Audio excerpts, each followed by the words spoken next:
Hello friends, I am Vishal Agarwal from IIT Kanpur and I am going to start question answer practice series for IIT JAM which will help you in boost your rank. So friends, in this video we will discuss about the one dimensional harmonic oscillator which is very important topic for IIT JAM, and I can ensure you that after watching this video you can solve every question of 1D harmonic oscillator of IIT JAM. So friends, let's start without any delay. So friends, सबसे पहले हम कुछ अपने formula का quick revision करते हैं। तो सबसे पहले हम इसका पोटेंशियल फंक्शन देखते हैं जो कि होता है हाफ के एक्स स्क्वायर और हाफ एम ओमेगा स्क्वायर। इसको आप क्लास 11 से ही पढ़ते आ रहे होंगे, क्लासिकल मैकेनिक्स में भी आप इसको पढ़ते हैं और आप यहाँ के और ओमेगा के बीच का फेमस रिलेशन भी जानते हो, ओमेगा स्क्वायर इक्वल टू के बाई एम।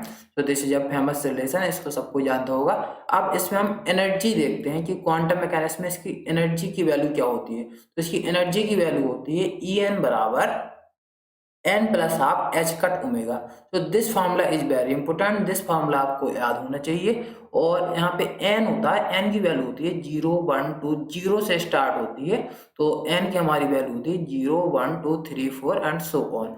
अब फ्रेंड हम इसका पोटेंशियल फंक्शन का स्केच देखेंगे। सबसे पहले हम देखेंगे यहाँ पे पोटेंशियल फंक्शन है हाफ के एक्सिस पे, तो दिस इज अ पैराबोला। सो अगर हम वाई एक्सिस पे पोटेंशियल फंक्शन ले लें, बी एक्स ले लें, और हम एक्स एक्सिस यहाँ पे ले लें, तो अगर हम इसका प्लॉट करें so we will get a parabola. So friend, this colour of line, this is orange colour, so this is a potential function. So friends, this parabola is potential function half k x square. अब हम इसकी energy की बात करते हैं। अगर हम n बराबर 0 पट करेंगे so we will get half h cut omega. So this is half h cut omega. So this is our ground state energy, E zero बराबर हाफ एच कट ओमेगा। और जब हम n बराबर 1 रखेंगे तो we will get E one equal to 3/2 h cut omega. और जब हम ई टू बराबर 2 रखेंगे so we will get 5/2 h cut omega, and this is second excited state, this is third excited state and so on. So friends, यहाँ पे हमने एक चीज नोटिस की है, अगर हम कोई भी दो लेवल कंजुगेटिव लेवल ले लें और उसके बीच की एनर्जी का डिफरेंस देखें तो उसके बीच की एनर्जी का डिफरेंस जो है वो आपका कांस्टेंट है। तो फ्रेंड्स, ये चीज यहाँ पे आपने नोटिस करने वाली बात है कि कोई भी दो लेवल के बीच जो एनर्जी डिफरेंस है वो कांस्टेंट है, डेल्टा ई बराबर h cut omega. For example 5/2 h cut omega minus 3/2 h cut omega बराबर एच कट ओमेगा। कोई भी दो एनर्जी ले लो, for example 9/2 h cut omega और 7/2 एच कट ओमेगा, तो इनके बीच का एनर्जी का जो डिफरेंस है वो है h cut by omega. So this is very important, इसलिए इसको आइसोस्पेक्ट्रल ऑक्सीलेटर भी बोलते हैं। इसलिए इसको आइसोस्पेक्ट्रल ऑक्सीलेटर या इक्विस्पेस ऑक्सीलेटर भी बोलते हैं। और यहाँ पे जो E0 है वो ग्राउंड स्टेट एनर्जी है, E1 first excited state energy है, E2 second excited state energy है and so on. So friends, यहाँ पे एक चीज और नोटिस करने वाली बात है, that this is a symmetric potential, that is V minus x बराबर Vx, that is this is a even potential और symmetric about y axis, or you can say here potential axis. So this potential is symmetric potential। और quantum mechanics में जब भी हमारा potential symmetric होता है तो उसका वेव फंक्शन या तो इवन होगा या ऑड होगा। आई मीन जो वेव फंक्शन होगा वो या तो ऑड होगा या इवन होगा। तो ये बहुत इंपॉर्टेंट प्रॉपर्टी है, तो इसको आप माइंड में रखना। इसी के साथ हम आगे बढ़ते हैं नेक्स्ट स्लाइड पे। सो फ्रेंड्स, अब हम इसका वेव फंक्शन देखेंगे। तो फ्रेंड्स, ये इसका वेव फंक्शन है हार्मोनिक ऑक्सीलेटर का। ये वेव फंक्शन काफी बड़ा है जो कि जनरली एग्जाम में आता नहीं है, आपको याद करने की भी जरूरत नहीं है, ये इसका कोई ज्यादा यूज नहीं होता है। यहाँ पे जो एच एन एल्फा एक्स है ये हार्मोनिक पॉलिनोमियल होता है, और जो यहाँ पे अल्फा की वैल्यू है, अल्फा स्क्वायर की वैल्यू वो m omega by h cut. और फ्रेंड, जो हर्माइट पॉलिनोमियल है वो इस प्रकार से डिफाइन होता है, ये आपने मैथमेटिकल फिजिक्स में पढ़ा होगा। और इसकी कुछ वैल्यू भी मैंने यहाँ पे लिख दी है, H0 की, H1 की। तो इसको लेकिन आपको याद करने की कोई जरूरत नहीं है। लेकिन यहाँ पे अगर आप देखोगे जो हमारा वेव फंक्शन है, तो यहाँ पे जो एच एन एल्फा एक्स और यहाँ पे एच एन एक्स है, तो अगर आपको एच एन एल्फा एक्स की वैल्यू निकालना, फॉर एग्जाम्पल जैसे आपको H1 एल्फा एक्स की वैल्यू निकालना है, तो ये 2x, तो यहाँ पे आप 2 और x की जगह आप पुट कर दोगे अल्फा एक्स, सो आपकी वैल्यू हो जाएगी 2 अल्फा एक्स। तो ये आपकी वैल्यू हो जाएगी H1 अल्फा एक्स की। ये आपको याद करने की फ्रेंड्स कोई जरूरत नहीं है, बस मैंने जस्ट ऐसे ही बता दिया है नॉलेज के लिए। बट फ्रेंड इनके प्लॉट आपको आना चाहिए, इनके प्लॉट्स बहुत इंपॉर्टेंट है। तो सबसे पहले जे हम देखेंगे, जे प्लॉट है हमारा ग्राउंड स्टेट का, जे फर्स्ट एक्साइटेड स्टेट का, जे second excited state. Ground state means n बराबर 0 का, और first excited state means n बराबर 1, और second excited state means n बराबर 2। तो फ्रेंड यहाँ पे एक सबसे बड़ी नोटिस करने वाली बात ये है कि जब n बराबर 0 ग्राउंड स्टेट है तो यहाँ पे हमारा एक भी नोड नहीं है। जी एक्चुअल में यहाँ 0 नहीं हो रहा, जी एक्चुअल में यहाँ पे डैश टू 0 होता है, तो हम ये वाले नोड्स कंसीडर नहीं करते हैं, और यहाँ पे कोई नोड नहीं है, यानी कि n बराबर 0 में कोई भी नोड नहीं है, और n बराबर 1 में 1 नोड है, तो यहाँ पे बाजी फंक्शन 0 हो रहा, और ये n बराबर 2 में 2 नोड है। तो ये फ्रेंड आपको कंसीडर करना चाहिए। अगर आपका nth एक्साइटेड स्टेट होगी तो वहां पे नंबर ऑफ नोड्स होंगे वो भी n होंगे। सो फ्रेंड्स यहाँ पे मैंने कुछ वेव फंक्शन लिख दिए हैं। For example J sine x का कुछ जनरल फार्मूला है, और ये आपको साइन 0x जो कि ग्राउंड स्टेट वेव फंक्शन है, और ये first excited state wave function है, और ये सेकंड एक्साइटेड वेव फंक्शन, ये third excited state wave function. अगर फ्रेंड आपको याद लर्न हो सके तो आप जे वाला लर्न कर लेना, इसका कभी कभी यूज हो जाता है, वैसे तो क्वेश्चन में खुद दे देता है वो, लेकिन फिर भी आप इस वाले को याद कर लेना, और इसके अलावा आपको किसी को याद नहीं करना। तो फ्रेंड्स जे यहाँ पे कुछ फिर से मैंने साई को प्लॉट किया है, प्लॉट लेकिन बहुत इंपॉर्टेंट है फ्रेंड।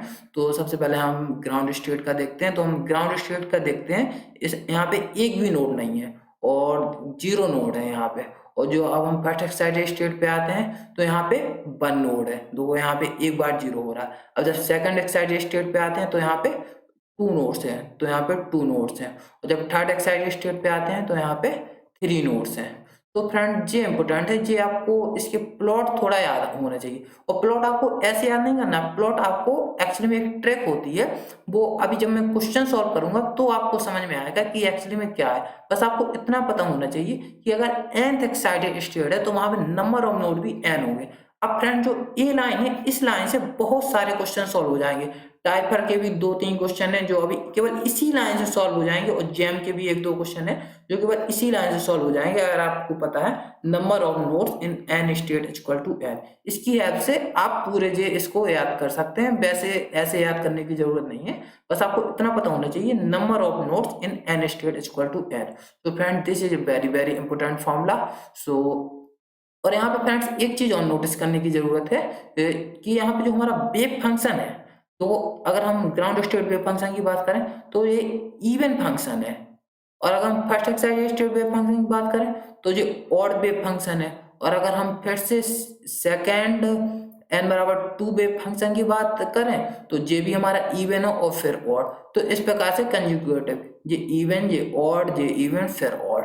तो फ्रेंड्स एक चीज आप नोटिस कर सकते हैं, क्योंकि यहाँ पे जो हमारा पोटेंशियल फंक्शन होता है, पोटेंशियल फंक्शन सिमेट्रिक होता है, तो जब भी पोटेंशियल फंक्शन हमारा सिमेट्रिक होता है तो जो हमारा हार्मोनिक ऑक्सीलेटर या उसका जो भी वेव फंक्शन होता है किसी भी पोटेंशियल का, नॉट जस्ट हार्मोनिक ऑक्सीलेटर का, तो वो हमारा वेव फंक्शन या तो इवन होता है या ऑड होता है, जैसे कि आपने उसमें भी पढ़ा था जो सिमेट्रिक स्क्वायर वेल पोटेंशियल होता है -a/2 से a/2, तो वहां पे भी जब आप नोट करोगे तो वेव फंक्शन जो आपका होगा वो आपका वेव फंक्शन इवन या ऑड ही होगा।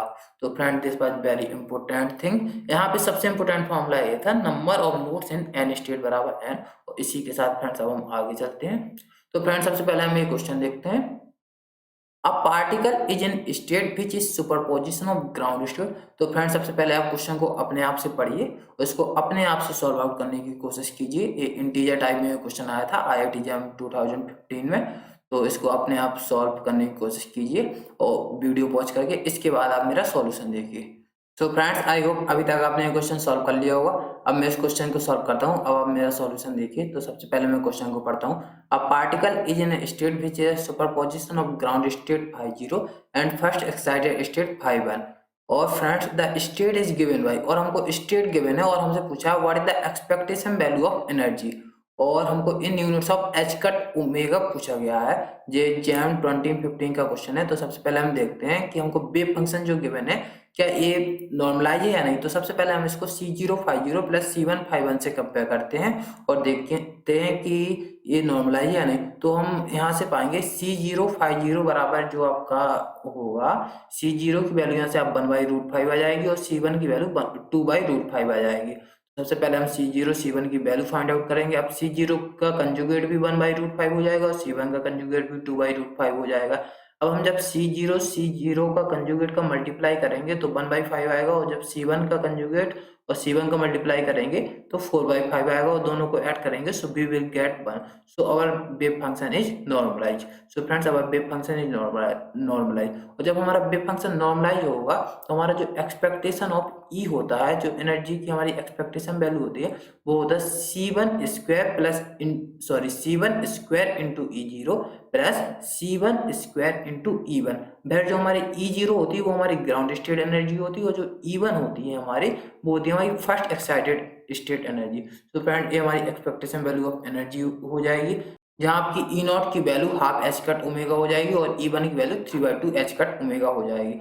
इसी के साथ हम आगे बढ़ते हैं। जब हम यहाँ पे C0 स्क्वायर की वैल्यू पुट कर देंगे, C1 स्क्वायर की वैल्यू पुट कर देंगे, E0 की वैल्यू पुट कर देंगे, E1 की वैल्यू भी पुट कर देंगे, so we will get this. और जब हम इसको सॉल्व करेंगे so we will get 1.3 h cut omega. अब आंसर उसने हमसे एच कट ओमेगा के टर्म्स में पूछा है, so our answer will be 1/3। तो friend, this was very easy question. I hope ये आपको समझ में आया होगा और इसी के साथ हम चलते हैं अपने नेक्स्ट क्वेश्चन पे। तो friend, this is the next question. इसको आप पहले अपने आप से पढ़िए और अपने आप से सॉल्व करिए और उसके बाद आप मेरा सॉल्यूशन देखना। सो पहले अपनी वीडियो को पॉज करके इसको अपने आप से ट्राई कीजिए। तो फ्रेंड्स, आई होप अभी तक आपने ये क्वेश्चन अपने आप से सॉल्व कर लिया होगा। अब आप इसका सॉल्यूशन देखिए। तो सबसे पहले मैं क्वेश्चन पढ़ता हूँ। Which of the following wave function can show fifth excited state of a particle which is moving in the following potential half m omega square x square. तो फ्रेंड्स, सबसे पहले मैंने आपको बताया था कि अगर ये फिफ्थ एक्साइटेड स्टेट है मीन्स n इक्वल टू 5, और अगर आपका n इक्वल टू 5 है तो यहाँ पे 5 नोड्स होने चाहिए। तो 5 नोड्स किस किस में? सबसे पहले हम ए देखते हैं। यहाँ पे 1 2 3 4 5, तो यहाँ पे 5 नोड्स हैं। तो ए वाला हमारा wave function fifth excited state को शो कर सकता है, तो हमारा ए ऑप्शन सही है, क्योंकि ये मल्टीपल सेलेक्ट क्वेश्चन है। यहाँ पे वो पूछा which functions can show, not function, which functions.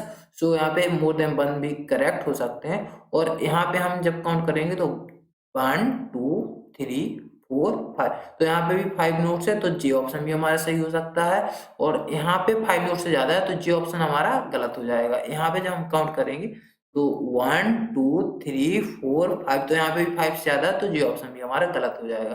तो फ्रेंड्स, आई होप ये क्वेश्चन आपको समझ में आया होगा। ये क्वेश्चन बहुत ही इंपॉर्टेंट क्वेश्चन था। अब चलते हैं हम अपने नेक्स्ट क्वेश्चन पे। तो फ्रेंड, ये हमारा नेक्स्ट क्वेश्चन। सबसे पहले इसको आप पढ़िए और अपने आप से सॉल्व आउट करने की कोशिश कीजिए वीडियो को पॉज करके। तो फ्रेंड्स, आई होप अभी तक आपने ये क्वेश्चन सॉल्व कर लिया होगा। अब आप मेरा सॉल्यूशन देखिए। तो फ्रेंड्स, सबसे पहले मैं क्वेश्चन पढ़ता हूँ। ये क्वेश्चन है टाइफर 2016 का। अब मैं क्वेश्चन पढ़ता हूँ। Two harmonic oscillator A and B are in excited eigen state with same excitation energy. तो दो हमारे हार्मोनिक ऑक्सीलेटर है, उसकी उन दोनों की एनर्जी दोनों की सेम है। As measured from their respective state, the natural frequency of A is twice that of B. और जो ए की फ्रीक्वेंसी है नेचुरल, वो बी से ट्वाइस है। और हमसे पूछा है if the wave function of B is इसके, और हमें बी का वेव फंक्शन गिवन है, तो which of the following would best represent the wave function of a. तो हमसे पूछा है कि ए का वेव फंक्शन क्या होगा, इसमें से जो कौन सा बेस्ट आपको मतलब कि ए का वेव फंक्शन शो कर सकता है। यहाँ पे एक ही ऑप्शन सही होगा। तो फ्रेंड्स, हम इस क्वेश्चन को सॉल्व करते हैं। सबसे पहले हमें बी का वेव फंक्शन दिया गया है, तो सबसे पहले हम इसमें नोट जब काउंट आउट करेंगे तो 1 2 3 4 5 6 7 8 9 10। तो फ्रेंड्स, यहाँ पे 10 नोट्स है। It's mean this is the 10th excited state. तो यहाँ पे जो आपका जो बी ऑक्सीलेटर है, जिसका हमें ये वेव फंक्शन दिया गया, वो 10th एक्साइटेड स्टेट में है। तो number of nodes in wave function of B आपका कितना है 10। तो यहाँ पे जो एन बी की वैल्यू हो जाएगी वो 10 हो जाएगी। और ए भी हमको गिवन है कि ओमेगा ए बराबर 2 ओमेगा भी यहाँ पे लिखा है natural frequency of A twice then natural frequency of B. और हमको एनर्जी ऑफ ए बराबर एनर्जी ऑफ बी गिवन है, ए भी क्वेश्चन में गिवन है। तो जब एनर्जी ऑफ ए आप लिख सकते हो n A plus half h cut omega A, फिर एन ए जो आपका ऑक्सीलेटर ए है वो आपका एन स्टेट में है, और जो आपका ऑक्सीलेटर बी है वो आपका एन बी स्टेट में। आपको एन बी की वैल्यू यहाँ से पता है कि वो 10th एक्साइटेड स्टेट में है, आपको एन ए की वैल्यू पता नहीं है, तो आप यहाँ से एन ए की वैल्यू फाइंड आउट कर सकते हो। तो आप यहाँ पे जब ओमेगा ए की वैल्यू ओमेगा बी के टर्म में 2 ओमेगा बी पुट कर दोगे और इसमें आप टर्म को कैंसिल करोगे, so you will find 2Na बराबर Nb। तो यहाँ से आप 2Na बराबर 10, क्योंकि Nb की वैल्यू 10 है तो Na की वैल्यू 5 है, यानी कि जो आपका ऑक्सीलेटर ए है वो आपका फिफ्थ एक्साइटेड स्टेट में है। तो यहाँ पे फिफ्थ एक्साइटेड स्टेट का मतलब हुआ कि उसमें 5 नोड्स हैं, और उसमें 5 नोड्स हैं तो 5 नोड्स इसमें भी हैं और 5 नोड्स इसमें भी है। तो आप, और सी में 5 नोड्स नहीं है तो सी तो हो ही नहीं सकता और डी भी नहीं हो सकता, लेकिन यहाँ पे एक ही ऑप्शन सही है। और अब हम देखते हैं कि जो हमारा बी है इसका जो वेव फंक्शन है ये है 5 से 5 के बीच में। तो ये वाला भी जो हमारा ए का वेव फंक्शन होगा वो भी हमारा 5 से 5 के बीच में होगा, वो हमारा -10 से 10 के बीच में नहीं होगा, सॉरी यहाँ -5 होगा एक्चुअली में। तो यहाँ पे जो हमारा ये वेव फंक्शन होगा ये भी हमारा -5 से 5 के बीच में होगा, ये -10 से 10 के बीच में नहीं होगा, तो हमारा बी ऑप्शन भी गलत होगा। तो हमारा ए ऑप्शन सही होगा, क्योंकि यहाँ पे लिखा था harmonic oscillator A and B are in excited eigen with the same excitation energy. तो यहाँ पे वो दोनों वो दोनों का जो एक्स जो वेरी करने की रेंज होगी वो दोनों की सेम होगी, इसलिए फ्रेंड्स ए ऑप्शन हमारा सही होगा, बी ऑप्शन हमारा सही नहीं होगा। और आई होप फ्रेंड्स ये क्वेश्चन आपको समझ में आया होगा, जो टाइप 2016 का क्वेश्चन था, बहुत ही इजी क्वेश्चन था। अगर आपको केवल इतना सा पता है कि number of node in n state equal to n होता है, और इसी के साथ चलते हैं हम अपने नेक्स्ट क्वेश्चन पे। तो friend this is a question of type 2016। सो इसको पहले आप अपने आप से सॉल्व आउट करने की कोशिश कीजिए, बहुत ही इजी क्वेश्चन है, और अपने आप से सॉल्व आउट करने की कोशिश कीजिए वीडियो को पॉज करके।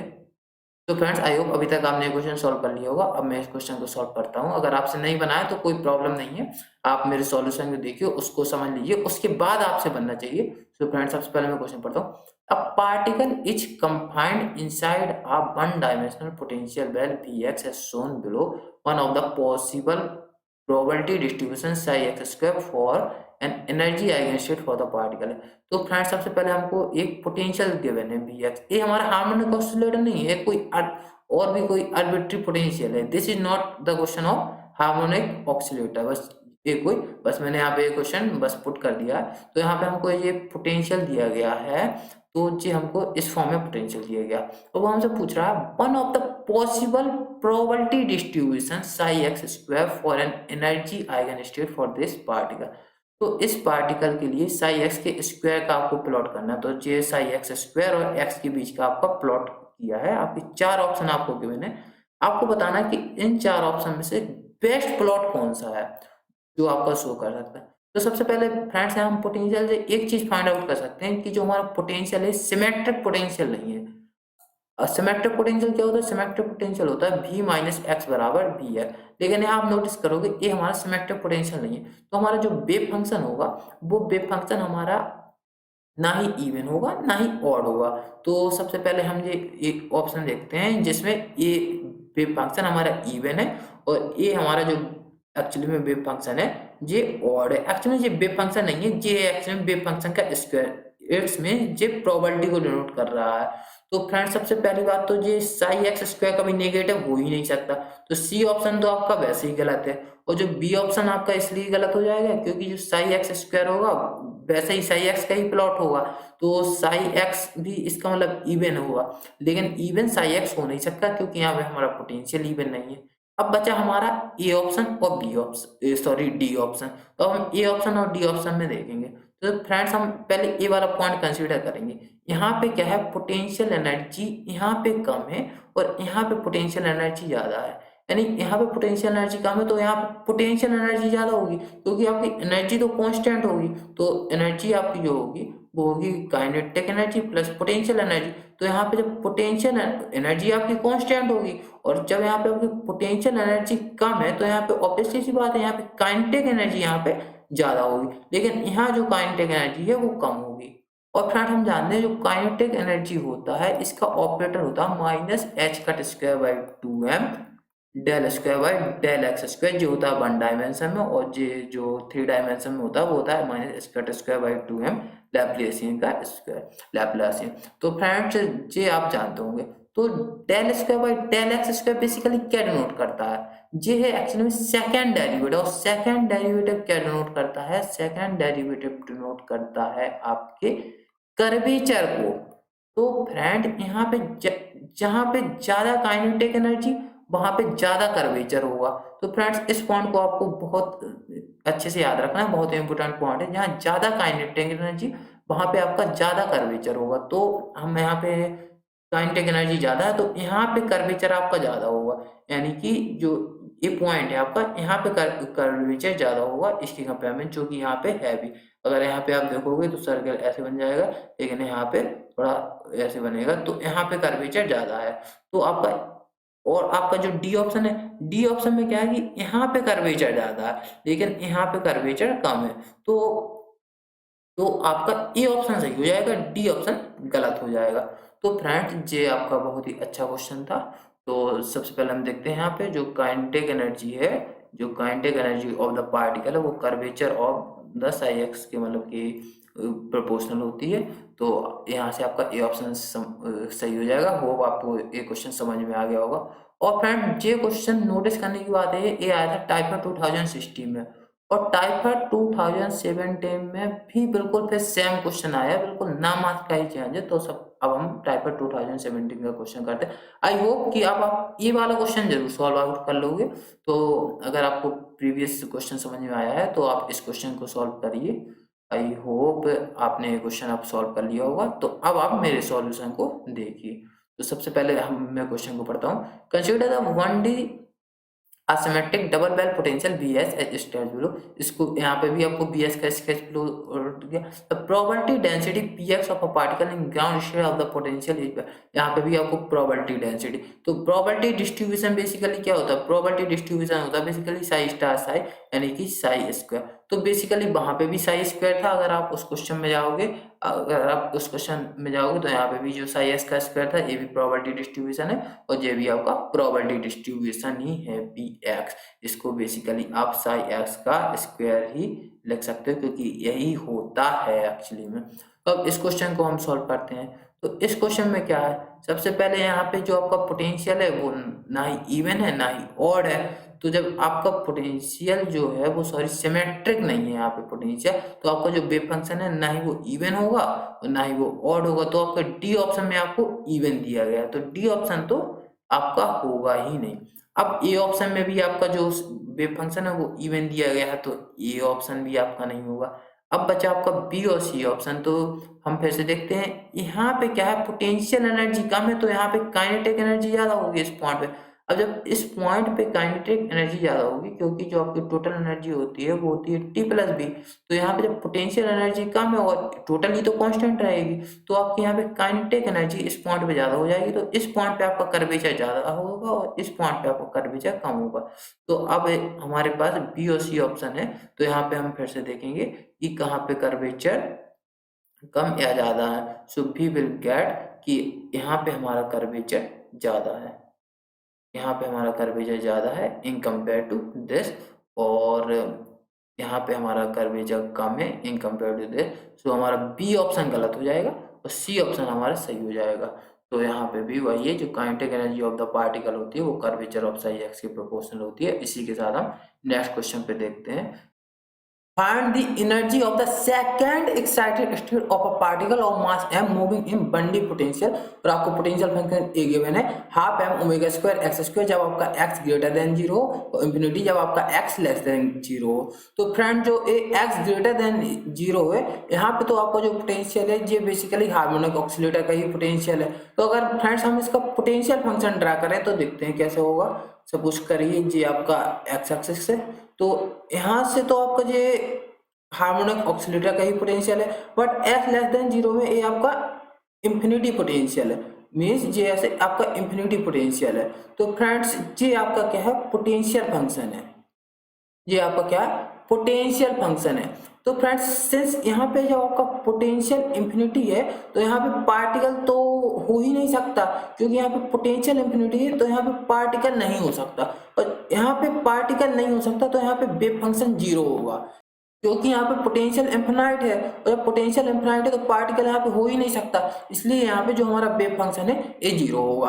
अब हम देखते हैं अपना इस वाले रीजन में, x ग्रेटर देन जीरो वाले रीजन में। सो फ्रेंड्स, अगर यहाँ पे आपका वेव फंक्शन जीरो है तो जीरो पे भी ये वेव फंक्शन जीरो होगा, क्योंकि हमारा जो वेव फंक्शन है वो कंटिन्यूअस होना चाहिए। वेव फंक्शन अगर कुछ हो जाएगा तो फिर वो कंटिन्यूअस नहीं रहेगा। So our wave function will be zero at x equal to zero. तो हमारा वेव फंक्शन जो एक्स इक्वल टू जीरो है वहां पे भी वेव फंक्शन हमारा जीरो रहेगा।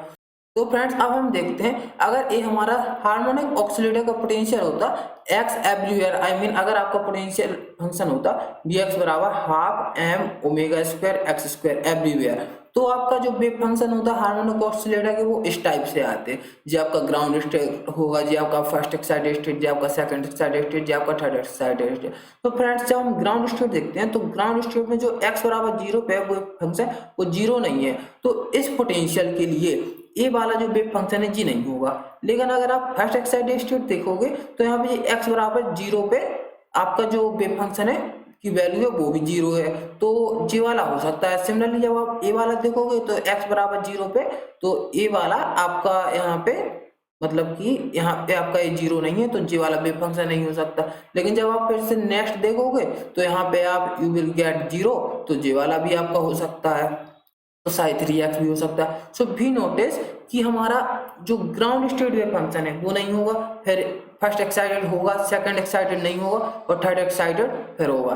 तो इस वाले पोटेंशियल के लिए जो पोटेंशियल हमको गिवन है, तो इसके लिए हम देखेंगे जो हमारे लिए साई 0x तो था नहीं, तो एक इसके लिए वेव फंक्शन जे वाला हो सकता है, एक इसके लिए जे वाला भी हो सकता है। और यहाँ पे हम नोटिस करेंगे कि x लेस देन जीरो के लिए हमारा जो वेव फंक्शन है जी जीरो ही होगा, तो ये जीरो ही होगा जी। x लेस देन जीरो के लिए जो हमारा वेव फंक्शन है ये जीरो ही होगा।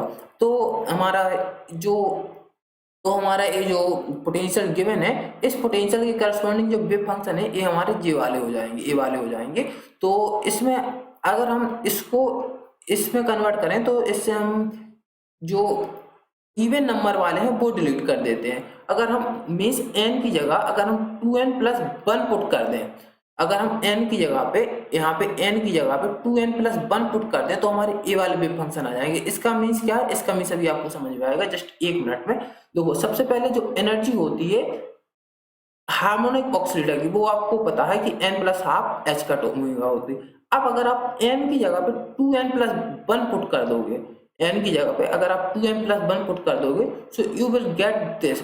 तो friend, this is the energy level of our given potential. अब उसने हमसे पूछा सेकंड एक्साइटेड स्टेट की एनर्जी। अब सेकंड एक्साइटेड स्टेट की एनर्जी का means n is equal to 2.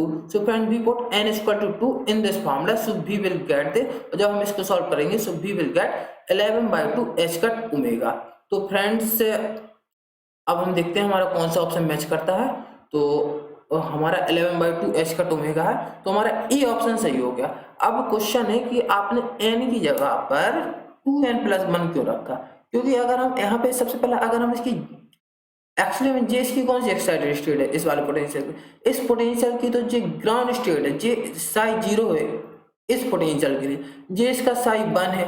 तो अगर आपको इस पोटेंशियल में अगर आप n बराबर 2n प्लस 1 पुट कर दोगे, फॉर एग्जाम्पल यहाँ पे 0 है, तो यहाँ पे जब आप 0 पुट करोगे तो you will get 2 into 0 plus 1 that is 1। तो इट्स मीन्स यहाँ पे 1 आ जाएगा, तो इसकी आपकी जो फर्स्ट स्टेट है वो ए वाली हो जाएगी। जब आप n बराबर 2 पुट करोगे सिमिलरली तो यहाँ पे n बराबर जब आप 1 पुट करोगे तो यहाँ पे 3 आ जाएगा। तो इसकी जो साई 3 है ए वाली इसके लिए एक्सेसिबल होगी। इसके लिए जे वाला साई 2x एक्सेसिबल नहीं होगा, साई 0x एक्सेसिबल नहीं होगा, और जितनी भी इवन स्टेट है वो इसके लिए एक्सेसिबल नहीं होगी। इसलिए फ्रेंड्स हम n बराबर 2n प्लस 1 रख देते हैं। तो फ्रेंड्स, आपको याद ये रखना है कि आपको एनर्जी का फॉर्मूला तो पता ही है हार्मोनिक ऑक्सीलेटर में, आपको बस n की जगह पे 2n प्लस 1 पुट कर देना, बस आपको इतना याद रखना है। फिर आपसे जो भी एक्साइटेड स्टेट पूछा उसके करस्पॉन्डिंग आपको n की वैल्यू रखना है और आपको सिंपली एनर्जी फाइंड आउट कर देना है। तो ये सब तो समझाने के लिए था, बेसिकली आपको इतना याद रखना है। तो फ्रेंड्स, इसी के साथ हम चलते हैं अपने कुछ नए फॉर्मूले पे, जो अब हम एक्सपेक्टेशन वैल्यू देखेंगे। तो फ्रेंड्स, यहाँ पे जो हार्मोनिक ऑक्सीलेटर होता है वहां पे एक्सपेक्टेशन वैल्यू ऑफ जो एक्स होती है वो 0 होती है, और expectation value of x square होता है वो होता है आपका h cut by m omega n plus half. तो इन दो फॉर्मूलों को आप याद रखना। और इसके साथ अब हम इसमें अनसर्टेनिटी इन एक्स भी निकाल सकते हैं। तो अनसर्टेनिटी इन पोजिशन का एक फॉर्मूला है, ये आपको पता होगा। तो इस फॉर्मूले में अगर आप एक्स स्क्वायर की एक्सपेक्टेशन की value minus expectation of x का होल स्क्वायर की वैल्यू पुट करोगे, so you will find this, और यू कैन से, तो आप इस प्रकार से अनसर्टेनिटी इन पोजीशन कैलकुलेट कर सकते हो। Similarly expectation value of momentum भी 0 होती है, और expectation value of p square h cut m omega n plus half होता है। तो ये दो फॉर्मूले आपको याद करना है। इसको याद करने की मैं आपको थोड़ी सी ट्रिक बता देता हूँ, बेसिकली थोड़ी सी फैक्ट बता देता हूँ। दोनों में एन प्लस हाफ है, और एच कट दोनों में ऊपर है, और इसमें एम ओमेगा नीचे है और इसमें एम ओमेगा ऊपर है। तो आपको बस इतना याद रखना है। तो आपको ये बेसिकली 4 फॉर्मूले याद होने चाहिए, 4 ये वैल्यूज आपको याद होना चाहिए। आप यहाँ से हम अनसर्टेनिटी मोमेंटम भी कैलकुलेट कर सकते हैं। तो अनसर्टेनिटी मोमेंटम का ये फॉर्मूला होता है, जब यहाँ पे हम पी स्क्वायर की एक्सपेक्टेशन की वैल्यू रखेंगे और एक्सपेक्टेशन ऑफ पी की वैल्यू रखेंगे, सो वी विल गेट कि अनसर्टेनिटी मोमेंटम एच का m omega n plus half होता है। तो आप बेसिकली अगर आपको ये 4 फॉर्मूले याद है तो इसको और इसको तो आप कैलकुलेट कर सकते हो। अब आप डेल्टा एक्स डेल्टा पी का प्रोडक्ट भी फाइंड आउट कर सकते हैं। आप डेल्टा एक्स और डेल्टा पी को मल्टीप्लाई कर दीजिए, तो आपको डेल्टा एक्स और डेल्टा पी का प्रोडक्ट भी मिल जाएगा, जो कि आएगा n plus one n plus half h cut. तो जब आप इसका मल्टीप्लाई करोगे, so you will get n plus half h cut. अब एक बहुत फेमस क्वेश्चन होता है कि what is the minimum uncertainty in the position and momentum. I mean what is the minimum uncertainty in the product of position and momentum. तो minimum uncertainty के लिए हम क्या करेंगे, एन की जगह पे हम 0 पुट कर देंगे, so we will get minimum uncertainty. So this is the famous question, what is the minimum product of uncertainty in position and momentum. तो पुट एन बराबर 0 in this formula, so you will get h cut by 2, और ये hence बाय uncertainty को भी follow कर रहा है। सो ऑलवेज फॉलो हैंस बाय अनसर्टेनिटी प्रिंसिपल। तो फ्रेंड्स, क्वांटम मैकेनिक्स में कहीं पर भी हो, आपका जो हैंस बाय अनसर्टेनिटी प्रिंसिपल है वो ऑलवेज फॉलो होता है। और इसी के साथ हम आते हैं अपने नेक्स्ट क्वेश्चन पे। तो सबसे पहले आप क्वेश्चन को पढ़िए और अपने आप से सॉल्व आउट करने की कोशिश कीजिए, इसके बाद आप मेरे सॉल्यूशन को देखिए। तो फ्रेंड्स, आई होप अभी तक आपने ये क्वेश्चन सॉल्व कर लिया होगा।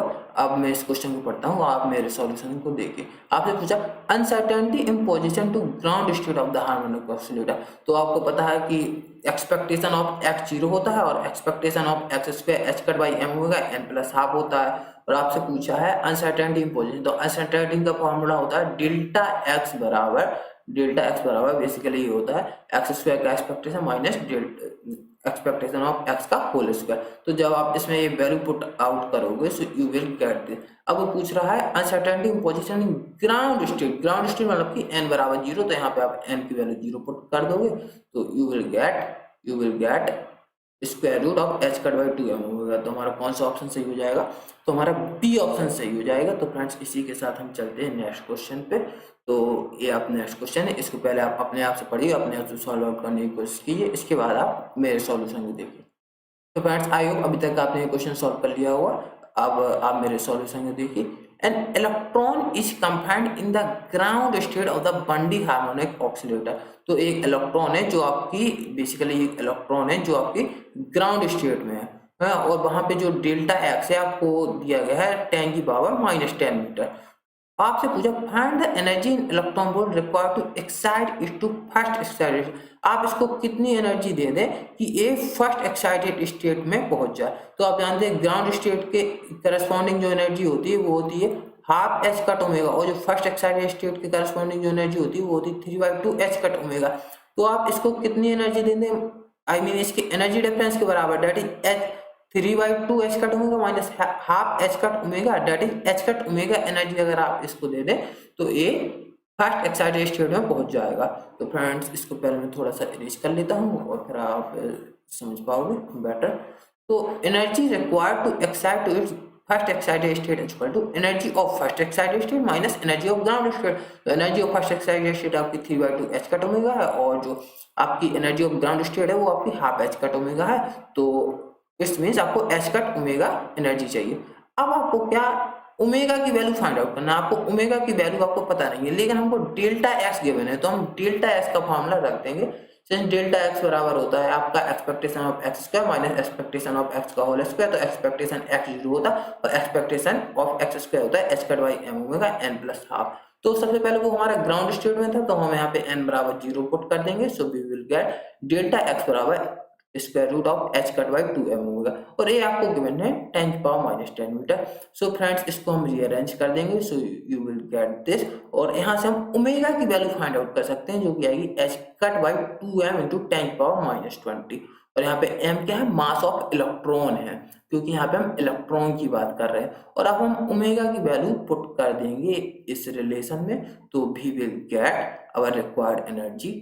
तो फ्रेंड्स जब हमने इसको ओमेगा की जगह पे हमने इसको एच ओमेगा की वैल्यू फाइंड आउट पुट कर दी, तो हम वी विल गेट दिस, और ये हमारा बेसिकली जूल में था, और ये जब हम इसको 1.6 इंटू 10 पावर माइनस 19 से मल्टीप्लाई कर देंगे तो ये हमारा इलेक्ट्रॉन वोल्ट में आ जाएगा, और इसको जब आप सॉल्व करोगे so you will get this, और यहाँ पे जो एच कट की वैल्यू होती है वो होती है आपकी 1.05 into 10 power minus 34 joule second, और जो आपकी एम की वैल्यू होती है वो होती है 9.1 इंटू 10 पावर माइनस 39 किलोग्राम, जो कि है मास ऑफ इलेक्ट्रॉन है।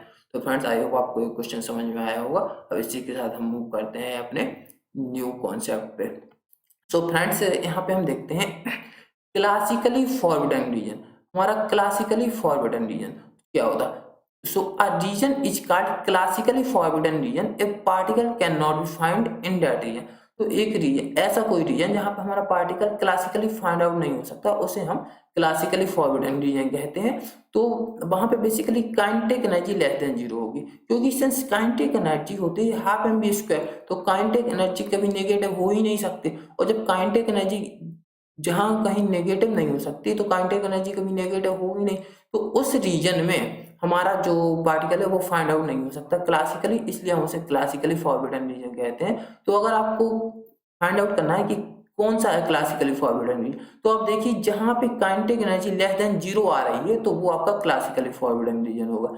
सिंस टोटल एनर्जी जो आपकी होती है वो kinetic energy plus potential energy होती है, तो जहां पे आपकी पोटेंशियल एनर्जी टोटल एनर्जी से ज्यादा हो जाएगी, अगर आपकी पोटेंशियल एनर्जी टोटल एनर्जी से ज्यादा हो जाएगी तो वहां पे आपकी क्या है, kinetic energy less than zero होगी। सपोज करिए आपकी जो टोटल एनर्जी है वो है आपकी 10 जूल, ओके, और आपकी जो पोटेंशियल एनर्जी है वो है आपकी 20 जूल, तो आपकी काइनेटिक एनर्जी क्या होगी, काइनेटिक एनर्जी होगी आपकी -10, तभी आपकी टोटल एनर्जी 10 होगी। अगर आपकी काइनेटिक एनर्जी -10 नहीं हुई, अगर आपकी 0 हुई तब तो टोटल एनर्जी 20 होगी, लेकिन आपको पता है टोटल एनर्जी 10 और पोटेंशियल एनर्जी 20 है, ये दो वैल्यू आपको गिवन है, तो यहाँ पे काइनेटिक एनर्जी की वैल्यू क्या होगी, -10 जूल होगी, जो कि पॉसिबल नहीं है क्योंकि काइनेटिक एनर्जी कभी नेगेटिव होती नहीं है, तो इसीलिए इसे हम बोलेंगे क्लासिकली फॉरबिडन रीजन। लेकिन यहाँ पे एक नोट करने की बात यह है कि जो क्वांटम मैकेनिक्स में particle can be find out इन, मतलब कि जो आपका क्वांटम मैकेनिक्स होता है वहां पे जो पार्टिकल है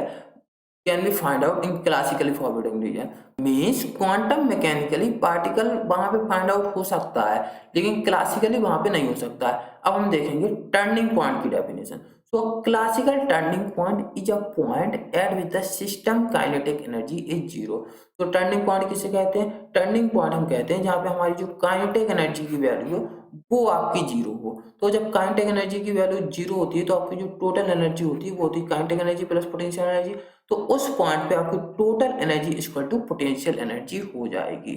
फॉर एग्जांपल ये हमारा पोटेंशियल फंक्शन है एक, और अगर हमारी पार्टिकल की एनर्जी सपोज करिए आपको ई गिवन है, ठीक है, ये आपकी पार्टिकल की एनर्जी ई गिवन है, ठीक है, तो यहाँ पे अगर आप इस पॉइंट पे आओगे तो इस पॉइंट पे आप देखोगे कि पोटेंशियल एनर्जी की वैल्यू आपको गिवन है, तो इसके करस्पॉन्डिंग आप काइनेटिक एनर्जी की वैल्यू भी फाइंड आउट कर सकते हैं।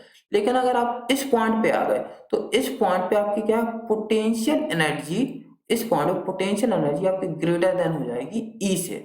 तो जब पोटेंशियल एनर्जी ग्रेटर देन ई हो जाएगी यानी कि इस पॉइंट पे आपका kinetic energy less than zero होगी, तो यहाँ पे आपका पार्टिकल फाइंड आउट नहीं हो सकता।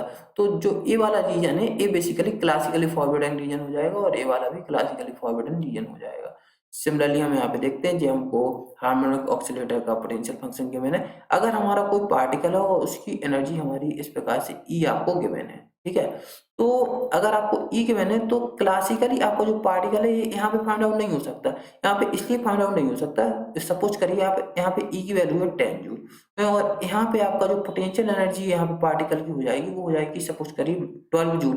तो यहाँ इसका मतलब क्या हुआ, इसका मतलब ये हुआ कि जो काइनेटिक एनर्जी की वैल्यू है वो -2 जूल है, जो कि पॉसिबल नहीं है। तो यहाँ पे जो क्लासिकली अलाउड रीजन होगा वो केवल इतना ही होगा, क्लासिकली अलाउड रीजन। तो क्लासिकली अलाउड रीजन बेसिकली यहाँ से यहाँ के बीच में होगा। लेकिन जो ए वाला रीजन है ये होगा क्लासिकली फॉरवर्डिंग रीजन, क्लासिकल। लेकिन क्वांटम मैकेनिकली पार्टिकल यहाँ पे हो सकता है बट क्लासिकली पार्टिकल यहाँ पे नहीं हो सकता, क्योंकि यहाँ पे पार्टिकल की काइनेटिक एनर्जी लेस देन 0 हो जाएगी, इसलिए आपका पार्टिकल यहाँ पे नहीं हो सकता।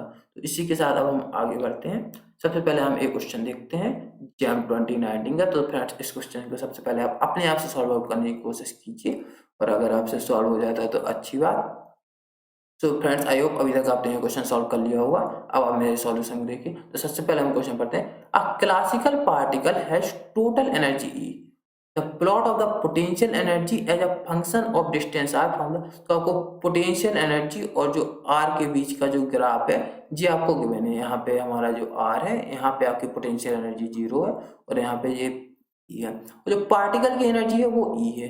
तो आपसे पूछा है which of the region are the forwarding for the particle. तो हम यहाँ पे देखेंगे सबसे पहले सेकंड रीजन देखेंगे। यहाँ पे सेकंड रीजन में क्या है कि जो हमारी पोटेंशियल एनर्जी है वो लेस देन ई है।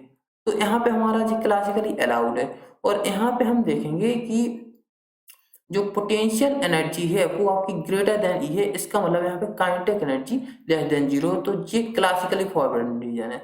सिमिलरली आप यहाँ पे भी देखोगे तो यहाँ पे पोटेंशियल एनर्जी ग्रेटर देन ई है तो यहाँ पे काइनेटिक एनर्जी लेस देन 0 होगी। तो ये भी हमारा क्लासिकली फॉरवर्ड रीजन होगा। लेकिन यहाँ पे पार्टिकल फाइंड आउट हो सकता है क्योंकि यहाँ पे जो पोटेंशियल एनर्जी है वो लेस देन ई है। तो यहाँ पे आपकी जो काइनेटिक एनर्जी है वो ग्रेटर देन 0 होगी। तो यहाँ पे पार्टिकल फाइंड आउट हो सकता है। और आपसे उसने क्वेश्चन में पूछा which of the following region are forwarding. तो फर्स्ट और third are the forwarding region. So our right option is D. इसी के साथ फ्रेंड्स हम आगे बढ़ते हैं अपने नेक्स्ट क्वेश्चन पे।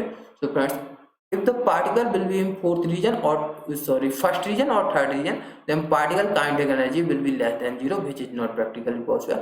तो आपका फर्स्ट एंड थर्ड सही हो जाएगा। तो इसी के साथ हम अपने नेक्स्ट क्वेश्चन पे पढ़ते हैं जो कि जैम 2020 का। तो फ्रेंड्स इस क्वेश्चन को सबसे पहले आप अपने आप से पढ़िए और अपने आप से सॉल्व आउट करने की कोशिश कीजिए, उसके बाद आप मेरे सॉल्यूशन देखिए। तो फ्रेंड्स आई होप अभी तक आपने क्वेश्चन सॉल्व आउट कर लिया होगा। अब आप मेरे सॉल्यूशन को देखिए। सबसे पहले हम क्वेश्चन को पढ़ते हैं। The normalised ground state wave function of a one dimensional quantum harmonic oscillator with force constant k and mass m। तो फ्रेंड्स आपको यहाँ पे जो ग्राउंड स्टेट वेव फंक्शन है हार्मोनिक ऑसिलेटर का जी आपको गिवन है। आपको यहाँ पे अल्फा की वैल्यू भी गिवन है और साथ में आपको ओमेगा नॉट की वैल्यू भी गिवन है। और आपसे पूछा which one of the following is the probability of finding the particle outside the classically allowed reason. तो आपका क्लासिकली फॉरवर्डन रीजन में पार्टिकल के फाइंड आउट होने की प्रोबेबिलिटी क्या होगी ये आपसे क्वेश्चन में पूछा है। और साथ में उसने डिफाइन भी किया है कि यह क्लासिकली अलाउड रीजन है the total energy is greater than the potential energy. तो आपसे उसने क्वेश्चन में पूछा है कि क्लासिकली अलाउड रीजन में outside I mean classically forbidden region में फाउंड आउट होने की क्या प्रोबेबिलिटी होगी। तो फ्रेंड्स इसको हम देखते हैं। तो सबसे पहले ये हमको पोटेंशियल फंक्शन हम जानते हैं क्योंकि ये हार्मोनिक ऑसिलेटर है। इसका पोटेंशियल फंक्शन हाफ के एक्स स्क्वायर के इक्वल टू होता है जो कि इस फॉर्म का होगा, पैराबोलिक शेप का होगा। तो फ्रेंड्स सबसे पहले हम देखेंगे ग्राउंड स्टेट वेव फंक्शन है हमारा। तो ग्राउंड स्टेट में जो हमारे वेव फंक्शन की एनर्जी होती है वो होती है हमारी हाफ एच कट ओमेगा। तो फ्रेंड्स अगर जो हमारी ग्राउंड स्टेट वेव फंक्शन है इसकी एनर्जी होगी हमारी हाफ एच कट ओमेगा। तो सबसे पहले हम ये देखेंगे कि ये कहाँ पे फाइंड आउट करने की बात कर रहे हैं। अगर हम यहाँ पे थोड़ा सा ये प्लॉट कर लें इस टाइप से तो फ्रेंड्स यहाँ पे जो ए वाला रीजन है, अब आपका जो ए वाला रीजन है आपका बेसिकली ए वाला रीजन है, यहाँ पे ये एक्स की वैल्यू गिवन है और ये यहाँ पे पोटेंशियल की वैल्यू गिवन है वाई एक्सिस पे। तो आपका जो एक्स का ए वाला रीजन है यहाँ पे आपकी क्या है कि काइनेटिक एनर्जी जो आपकी होगी वो ग्रेटर देन 0 होगी। तो क्लासिकली आपका पार्टिकल यहाँ पे और यहाँ पे फाइंड आउट हो सकता है बट यहाँ पे आपका पार्टिकल क्लासिकली फाइंड आउट नहीं हो सकता है इस वाले रीजन में। तो फ्रेंड्स यहाँ पे अब हम देखेंगे कि सबसे पहले तो हम एक वैल्यू देखेंगे कि ये यहाँ पे x की क्या वैल्यू है। तो सबसे पहले हम यहाँ पे इसके करस्पॉन्डिंग x की वैल्यू देखेंगे। तो सबसे पहले हम जानते हैं कि जो हमारी टोटल एनर्जी वो हाफ एच कट ओमेगा है और जो हमारी पोटेंशियल एनर्जी वो हाफ की एक्स स्क्वायर है। तो यहाँ पे since total energy of the particle ये होती है, यहाँ पे एन बराबर आप जब जीरो रख दोगे so you will get this total energy. आपकी जो पोटेंशियल एनर्जी वो होती है आपकी half m omega naught square x square. तो यहाँ पे फ्रेंड्स क्या होगा इस पॉइंट पे, इस पॉइंट पे ये आपकी पोटेंशियल एनर्जी, यानी आपकी पोटेंशियल एनर्जी और जो आपकी टोटल एनर्जी वो इक्वल हो जाए, that is half h cut omega बराबर half m omega naught square x square. तो वहां से आप एक्स की वैल्यू फाइंड आउट कर सकते हो, तो वहां पे आपको ये एक्स की वैल्यू आपको मिल जाएगी। तो फ्रेंड्स हम देखेंगे कि जो हमारी टोटल एनर्जी को हम अपने पोटेंशियल एनर्जी के इक्वल कर देते हैं, यहाँ से हमको एक्स की वैल्यू मिल जाती है।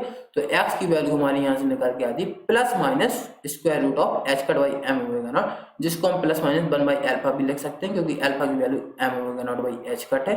तो फ्रेंड्स यहाँ पे हमको बेसिकली अगर हमारी टोटल एनर्जी ए थी, तो टोटल एनर्जी ए थी और हमारी जो एक्स की जो ये रेंज थी, ये एक्स की हमारी क्या क्लासिकली अलाउड वाली रेंज थी, तो यहाँ की वैल्यू कितना है, यहाँ की वैल्यू आपकी -1 बाई अल्फा और जो इस पॉइंट की वैल्यू है 1 बाई अल्फा।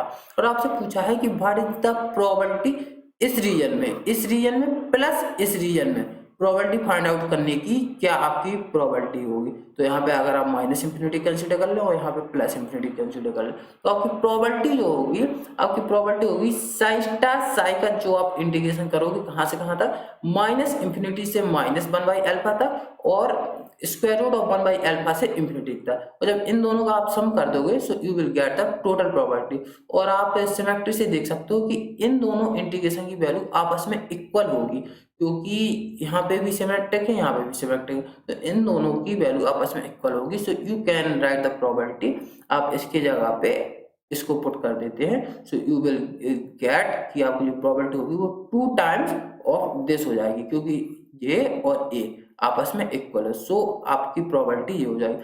अब आपको एक प्रोबेबिलिटी, आपको जो इंटीग्रेशन कैलकुलेट करना है, तो आपको साइन नॉट गिवन है, सिंस साइन नॉट आपको गिवन है तो आप साइन नॉट स्टार भी यही हो जाएगा, क्योंकि यहाँ पे कोई कॉम्प्लेक्स क्वांटिटी तो है नहीं। तो यहाँ पे आपकी जो प्रोबेबिलिटी होगी, तो आप साइन नॉट स्टार और साइन नॉट की वैल्यू जब आप पुट आउट करोगे so you will get this. और इसको आप लिख सकते हो, अगर आप यहाँ से अल्फा बाई पाई इन दोनों को मल्टीप्लाई करोगे तो ये बाहर आ जाएगा आपका, और आपका इंटीग्रेशन बचेगा square root of 1 by alpha से इंफिनिटी से ई की power minus alpha x square, क्योंकि जब आप इसका और इसका मल्टीप्लाई करोगे तो ये 2 कैंसिल हो जाएगा। अब आपको इसको सॉल्व करना है फ्रेंड्स, तो आपको इसको अब सॉल्व करना है, तो इसको अब हम सॉल्व करते हैं। तो यहाँ पे हम क्या है, सब्स्टिट्यूशन लेट करते हैं, ई एक्स स्क्वायर बराबर वाई स्क्वायर। जी सब्स्टिट्यूशन हम क्यों लेट करते हैं, इसका आंसर अभी आपको क्वेश्चन के एंड में पता चलेगा। तो यहाँ से you can see that x equal to y by root alpha, और यहाँ से आप इसको जब डिफरेंशिएशन करोगे तो आपको डी एक्स की वैल्यू भी फाइंड आउट हो जाएगी। और अगर आप इसकी अब लिमिट अगर आप देखोगे तो लिमिट अगर चेंज होगी, तो सिंस हमने ये सब्स्टिट्यूशन किया तो यहाँ पे आप x की जगह पे जब square root of 1 by alpha put out करोगे तो आपको y की वैल्यू 1 मिल जाएगी। तो हमारा ये फ्रेंड्स हमारा जो ये इंटीग्रेशन है, अगर इसको हम चेंज करें डी एक्स से डी वाई में, मतलब अगर हम इसको x से y वेरिएबल में कन्वर्ट करें तो भी विल गेट 2 का हमारा जो 2 ही है, अल्फा बाई पाई ये हमारा ज्यों का त्यों है। और अब हम देखेंगे जो हमारी डी एक्स की वैल्यू है वो है हमारी d y by 1 by root alpha. तो हमने ये इसको यहाँ पुट कर दिया, और जो हमारी लिमिट है वो चेंज हो गई 1 से इंफिनिटी, और ई की पावर माइनस ए एक्स स्क्वायर है वो बेसिकली आपकी हो गई ई की पावर माइनस ए वाई अल्फा वाई स्क्वायर, क्योंकि हमने ए एक्स स्क्वायर बराबर वाई स्क्वायर रखा है। तो ये बेसिकली यहाँ पे सॉरी ये अल्फा नहीं आएगा यहाँ पे, तो ये आपका ए हो जाएगा, और इसको जब आप सिंप्लीफाई करोगे so you can write this. और आपका क्वेश्चन ए था और आपके ऑप्शंस ए थे, तो आपका कौन सा ऑप्शन सही हो जाएगा, आपका ऑप्शन बी वाला सही हो जाएगा। अब थर्ड क्वेश्चन है कि आपने यही सब्स्टिट्यूशन क्यों रखा, भाई हमको कैसे पता चलेगा कि आपको ये सब्स्टिट्यूशन रखा। तो इसका आंसर है फ्रेंड, हमारा तो वो जी वाला इंटीग्रेशन आ गया था। इसके बाद हम ऑप्शन देखेंगे। अब ऑप्शन में हमारा क्या है कि जो लिमिट है, एक तो 1 से इंफिनिटी है, वहां पे 1 बाई अल्फा, तो ऐसा कुछ लिमिट है नहीं, और जो ई की पावर में है वो दोनों में 1 है, मतलब कि माइनस वाई स्क्वायर है सिंपली। तो यहाँ पे माइनस ई एक्स स्क्वायर की जगह पे हमने वाई स्क्वायर पुट कर दिया, क्योंकि हमारी जो ऑप्शन है वहां पे केवल माइनस वाई स्क्वायर है, इसलिए हमने इसको a x square equal to y square put किया। और अगर आपको कॉन्सेप्ट थोड़ा सा पता है तो आपको ये तो पता ही होगा कि 5 और 0 तो बिल्कुल ही नहीं होगा। तो फ्रेंड्स इस प्रकार से आप इसको देख सकते हैं। So friends, if my video help you then please like share and subscribe my channel and share with your friends. This motivates me to make the new video friend. तो प्लीज आप शेयर जरूर कीजिए अपने दोस्तों के साथ और like the video. और फ्रेंड्स हार्ड वर्क करते रहिए विद स्मार्टनेस और best of luck for IIT JAM friends. तो थैंक यू वेरी मच।